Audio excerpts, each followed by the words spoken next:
All right, so get this.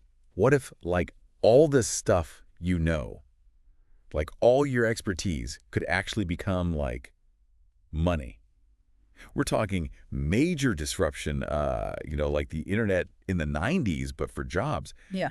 Today, we're going to do a deep dive into this crazy idea, and our guide is this guy, Robert Hastrick Timmy.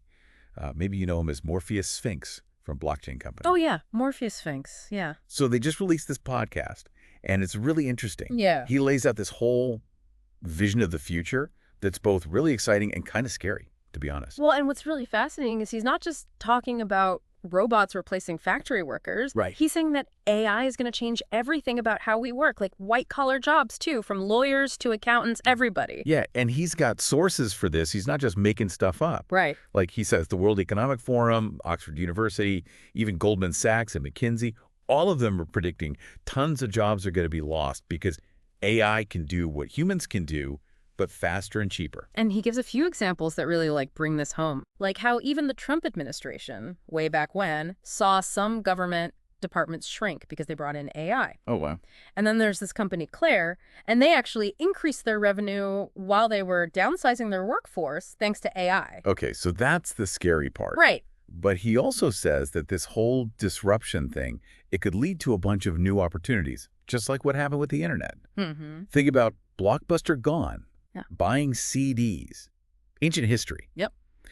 His point is that the people who adapt and figure out how to use this new tech, those are the people who are going to do well. He calls it the decentralization of work, where people can use their knowledge and expertise to reach people all over the world and make money without needing a regular old job. Okay, so that's where it starts to get interesting. Right. Because his company, Blockchain Company, they made a whole platform to make this happen.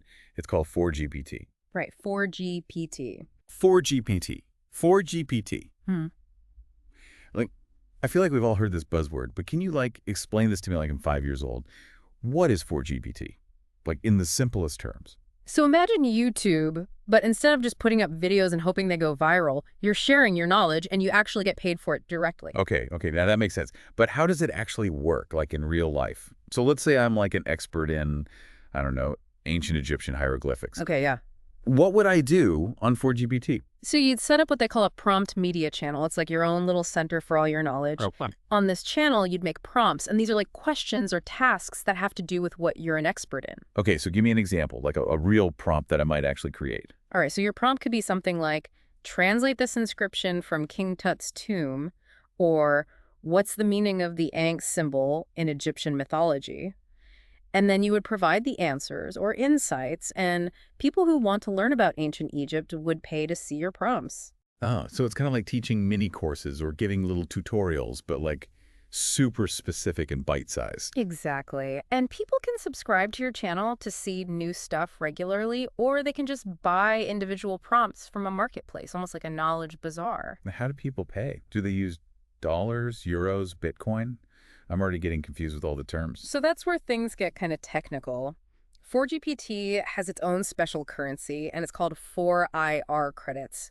Just think of it like when you earn points in those loyalty programs. So people buy these credits, and then they use them to subscribe or buy the prompts. So if I'm this hieroglyphics expert, I'm making these 4IR credits, but can I actually turn them into real money? You know, like the kind I can use at the grocery store? Yes, definitely. Okay. So that's where this thing called the 4IR utility token comes in. Think of it like those special tokens you get at an arcade, right? You play games, you win tokens, and then you can trade them in for prizes. Yeah. So it's the same idea here. You earn these 4IR credits by sharing your knowledge, and then you can switch those credits for 4IR utility tokens. All right, now it's getting interesting.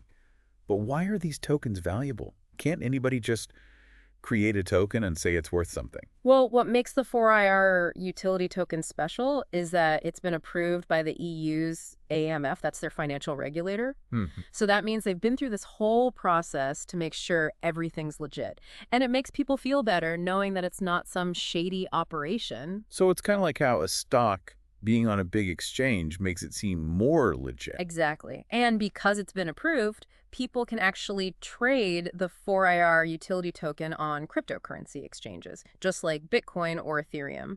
So the value of the token can go up or down, just like any other thing that's traded. So as someone who's providing knowledge, I'm not just earning these credits, but I might also be holding on to something that could become more valuable over time. That's right. That's pretty cool. Yeah, and it gets even better. Robert talks about how this whole system is a way for anyone with expertise to potentially make a living, no matter what their background is or where they're located. He even uses Bill Ackman as an example, the billionaire hedge fund manager. Oh, wow. Okay, I'm interested. Tell me more.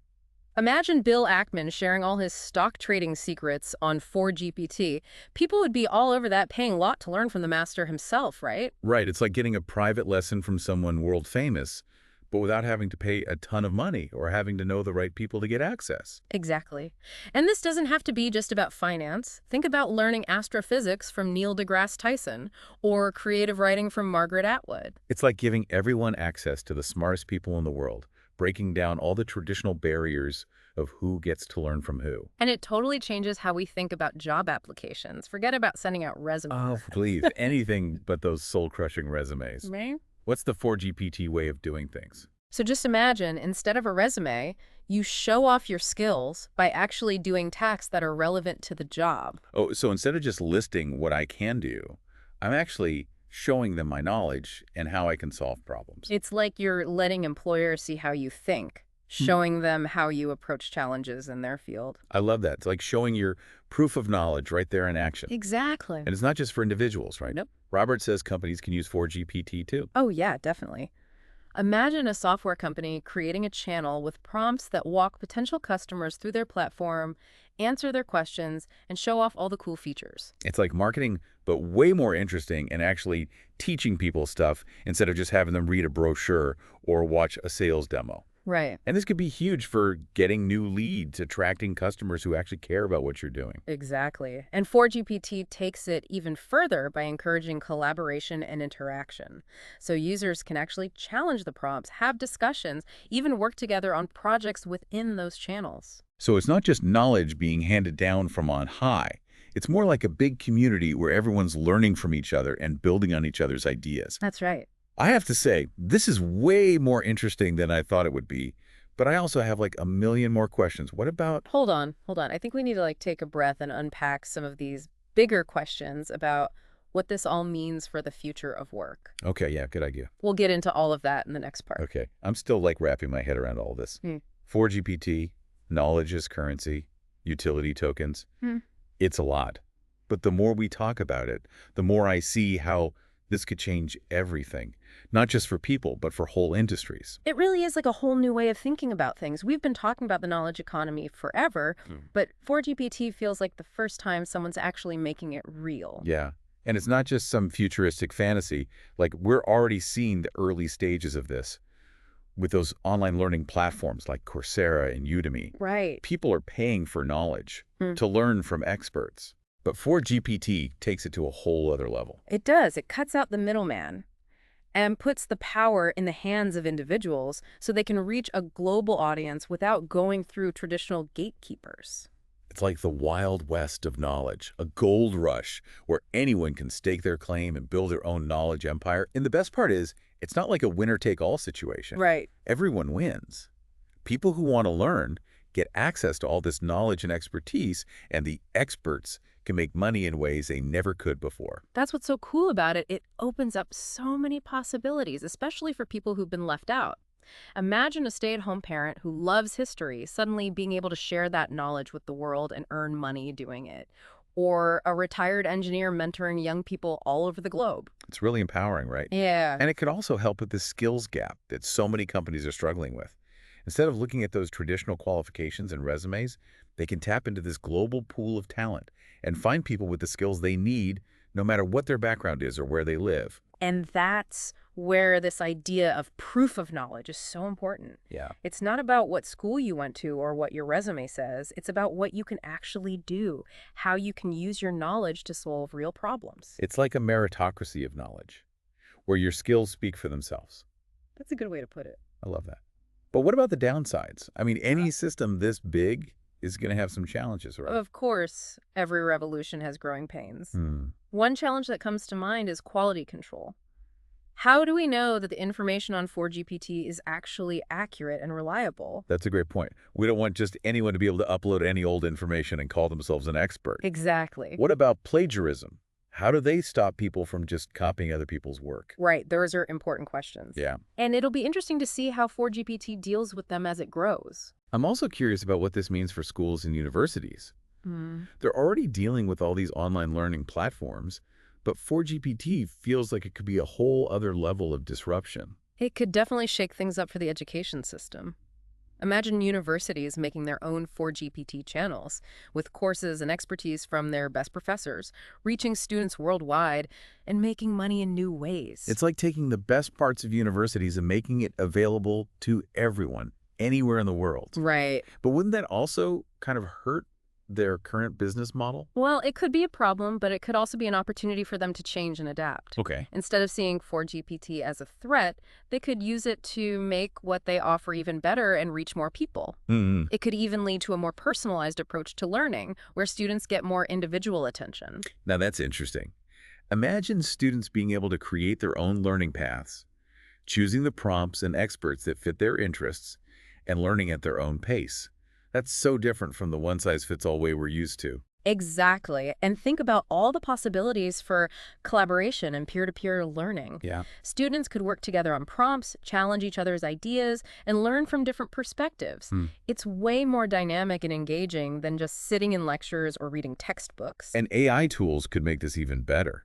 Imagine a virtual AI tutor guiding you through tough concepts, figuring out what you're good at and what you need to work on, and tailoring the material to your needs. It's a future where learning doesn't have to happen in a classroom. It can happen anywhere, anytime, powered by a global community of learners. This all sounds amazing, but it's also a bit overwhelming. Right. This knowledge economy is coming whether we like it or not. It is. So the big question is, what can we actually do to get ready for it? That's the million-dollar question, and it's one we'll talk about in our last segment. Okay. But for now, let's take a minute to think about everything we've learned so far and really let it sink in. Okay.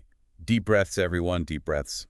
We've covered so much ground here, from AI taking jobs to this whole wild idea of knowledge becoming like a commodity, like something you can buy and sell on platforms like 4GPT.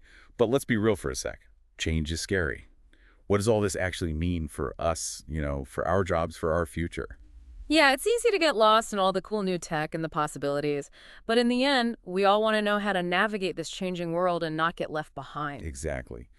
So let's cut to the chase. Is this a robots are taking over situation? Like, should we all be freaking out right now? I wouldn't say freak out, but we definitely need to be proactive.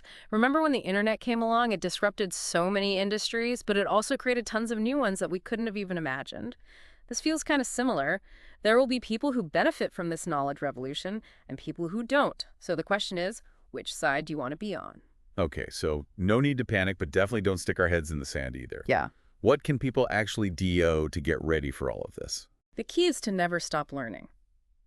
And I don't just mean going back to school or getting another degree. It's about always updating your skills, staying curious, and figuring out how to present what you know in a way that other people will find valuable. So it's not just about what you know, but how you use it, how you share it, how you make it relevant in this new world. Right. Think about it this way. Let's say you're a graphic designer who's learned the latest software. Don't just keep that knowledge to yourself. Create prompts on 4GPT that teach other people how to use it to solve real design problems. Or if you're a chef with an amazing recipe, you can share your secrets through prompts that guide people step by step to create that dish. I'm starting to get it. We're all becoming like our own little media companies, curating and sharing what we know with everyone. Yeah. And the cool part is you don't need a fancy studio or a big marketing budget. You just need your knowledge and a platform like 4GPT to connect you with an audience. And that's where the idea of decentralized work really comes in. You're not stuck in one place or tied to a traditional job. You can work from anywhere, set your own hours, and build a following all around the world based on what you love to do. That sounds amazing. But it also requires us to really shift our thinking. We need to stop seeing ourselves just as employees or job seekers and start thinking of ourselves as knowledge providers, as experts. It's about taking charge of your skills and your future. And honestly, there's never been a better time to do it. Platforms like 4GPT are giving us the tools and the way to make it happen. The only limit is your own imagination. So what are some concrete steps? What can our listeners do today to get started? First, figure out what you're uniquely good at. What are you passionate about? What do you know that other people would actually pay to learn? Then think about how you can turn that knowledge into prompts, courses, or even just really interesting conversations. And don't be afraid to try things out. Experiment with different platforms. Get yourself out there online. Connect with other people who are sharing knowledge in your area. The more you put yourself out there, the more opportunities will come your way. And remember, you don't have to do this alone. Connect with people, learn from what they're doing, and support each other. The more we share and work together, the more everyone will benefit. It's like we're all explorers in this new world, figuring things out as we go. And hey, maybe one day you'll be the Bill Ackman of your industry, sharing your wisdom and inspiring a whole new generation on 4GPT.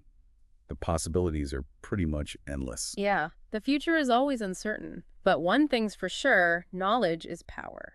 And the people who embrace learning and adapt to change are the ones who are going to thrive. So that wraps up our deep dive into this world of knowledge as currency. Hopefully you found it interesting, got you thinking, and maybe even sparked some ideas.